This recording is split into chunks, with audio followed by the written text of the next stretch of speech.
Hello दोस्तों, नमस्कार। आप सभी का मेरे चैनल पर स्वागत है। मेरा नाम अरविंद मिश्रा है। एक कन्नड़ एक्ट्रेस हैं रान्या राव। उनको दुबई से लौटते समय बेंगलुरु के कैंपागोड़ा अंतर्राष्ट्रीय हवाई अड्डे पर 14.8 किलो सोने के साथ गिरफ्तार किया गया है। तो जब से ये घटना हुई है उसके बाद से ही विदेश से सोना लाने के मामले पर लगातार चर्चा हो रही है। तो आज हम इसी को लेकर के बात करेंगे कि अगर हम विदेश से कितना सोना या कितनी नकदी हम ला सकते हैं, अगर इन नियमों का उल्लंघन होता है तो क्या उसकी कानूनी कार्रवाई है, क्या सज़ा हो सकती है, सज़ा ही होगी या कुछ और भी हो सकता है। तो आइए शुरू से जानते हैं।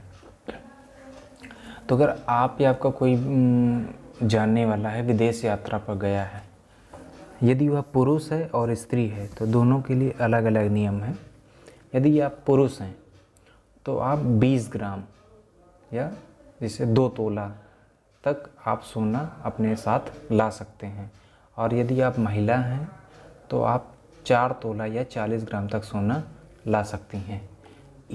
इतना सोना ये ड्यूटी फ्री होता है।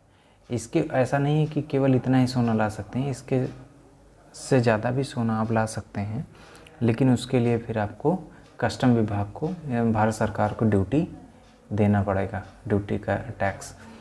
इसके अलावा अगर 15 साल से कम उम्र के बच्चे हैं तो वो भी अपने साथ 4 तोला तक का सोना ला सकते हैं, वो भी पूरी तरीके से ड्यूटी फ्री होगा।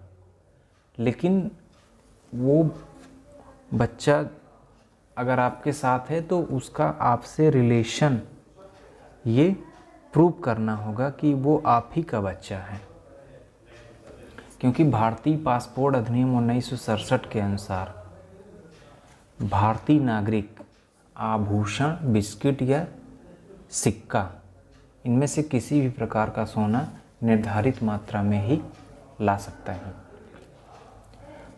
अब ये है कि उस सोने पर कितना ड्यूटी टैक्स लगेगा।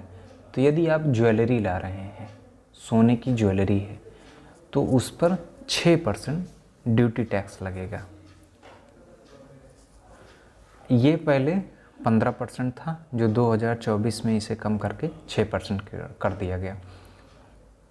फिर अगर आप बिस्किट है, सोने की बिस्किट या सिक्के लाते हैं तो उस पर 13.75%, जिसमें से 12.5% कस्टम ड्यूटी होती है और 1.25% सोशल वेलफेयर सरचार्ज लगाया जाता है। इस तरीके से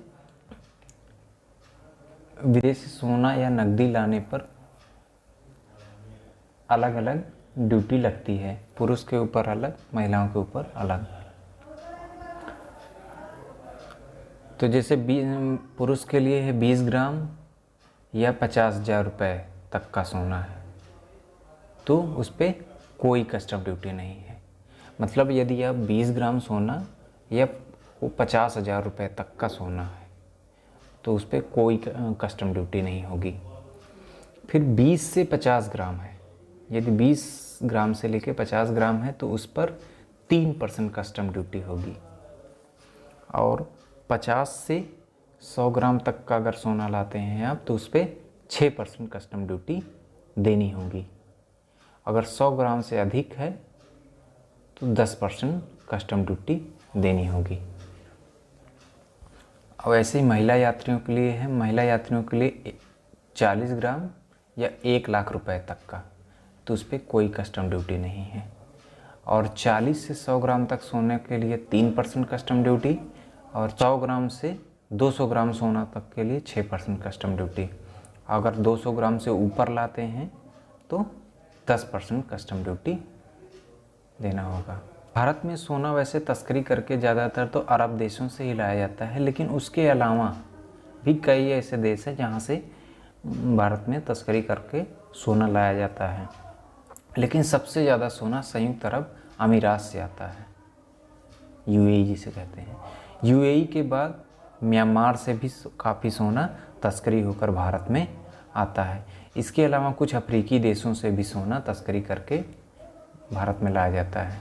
जो सोना भारत में तस्करी करके लाया जाता है उसमें से केवल 10% ही सोना पकड़ में आता है और ज़्यादातर मामलों में केरल, महाराष्ट्र और तमिलनाडु के ही निवासी हैं जो विदेशों से सोना तस्करी करके लेकर आते हैं, क्योंकि जो भी मामले आते हैं उनमें ज़्यादातर 60% मामले इन्हीं राज्यों से आते हैं।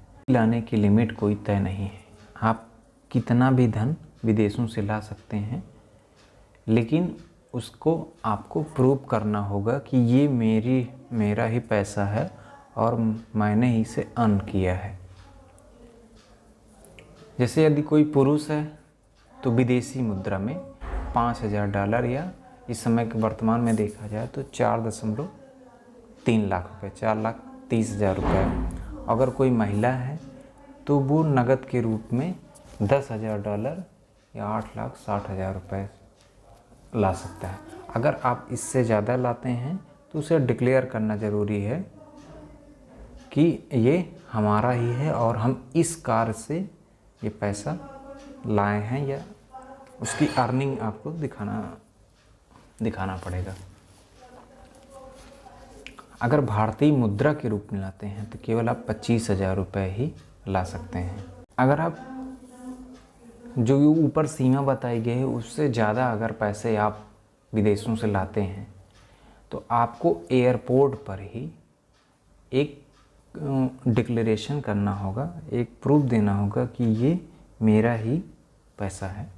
उसके लिए एयरपोर्ट पर कस्टम डिक्लेरेशन फॉर्म होता है, उसको भर के आप अपनी जानकारी कि ये पैसा कहाँ से आया, इसका सोर्स क्या है, कहाँ पे खर्च करना है, ये सब सारी जानकारी भरकर आप दे सकते हैं। जो भी सोना तस्करी करके लाते हैं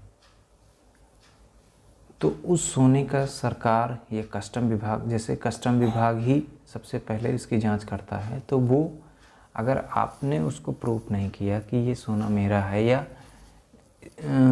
आप उसका डॉक्यूमेंट्स नहीं दिखा पाते हैं, तो वो कस्टम विभाग उस सोने को जब्त कर लेता है और जब्त करने के बाद सील करके उसे आरबीआई को भेजा जाता है। सोना हो सकता है उसमें बदल कर आरबीआई फिर उसको कस्टम विभाग को भेज देती है। कस्टम विभाग उस सोने को सील लगाकर नीलाम कर देता है और नीलामी वो खुद नहीं करता है, वो आरबीआई के थ्रू ही नीलामी करवाता है। इस तरीके से वह सोना आरबीआई के पास चला जाता है।